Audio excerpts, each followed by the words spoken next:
Hi, it's Mitch from Pickdawgz.com here with your free pick in the Cubs versus Reds Major League Baseball matchup on Sunday, September 29th, 2024. If you like all the free picks we do at Pickdawgz, you'll love our premium picks, our best bets. Just go to Pickdawgz.com, click on the premium picks tab. We've also got a link directly below this video in the description.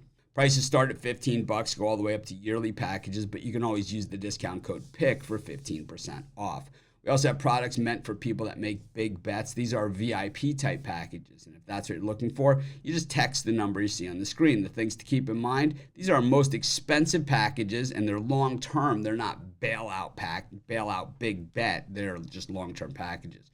But anyways, let's get to this one. We've got the Cubs taking on the Reds. It's the final game of the Major League Baseball season this year. And, the Cubs and the Reds, well, two teams that I believe have a brighter future ahead of them than what we've seen from them, what we saw from this year. The Cubs last year were a playoff team. This year, not a playoff team, but they still are going to finish above 500. And for the Reds, just a few games under 500. They actually came a long way this season. And I think that what the Reds have, they're not a team that's a big market team and is going to be able to compete every single year. But what we see from this Reds team is they have some good young players on this team. And, the Reds, when it comes to run differential, teams with a losing record with a positive run differential, you don't see that all that often, and the Reds were able to do that. And for me, I put a circle around the Cincinnati Reds, and I say this is a team that we are going to be watching out for next year.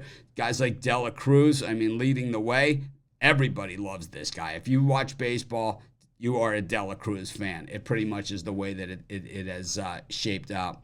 Hunter Green has realized all of his potential for the Reds, and he'll be the anchor of this pitching staff next season. Former number 2 overall pick gets the start in this one. 2.83 ERA on the season, 2.81 over his last 3 starts. Meanwhile, the Reds have not hit the ball very well down the stretch, and the bullpen has not performed all that well. But the Cubs, this is a team that, like I said, certainly we saw them win a year ago. They go out and get a new manager in Craig Counsell from the Milwaukee Brewers, and they don't go to the postseason. And the thing is that I think that teams that were on the cusp this year, like the Cubs that made the postseason last year, have no excuses. There wasn't even a 100-game winner this year. So where the Cubs go, I'm not sure, but there's only one thing that they really need to get, and that is starting pitching, as the starting pitching staff really didn't get it done. But, you could also look at the Cubs went into that, in the midsummer, they couldn't hit the baseball at all either. I'll tell you what, I think this game's probably an exciting one to close out the season, about as exciting as a meaningless game gets. But I'll take the Reds, and that's going to be my free pick. Of course, while you're doing your picks, putting your bets in, be sure to use our free betting tools at sportschatplace.com. They're 100% free, and they'll help put you on the most favorable bets on the board today.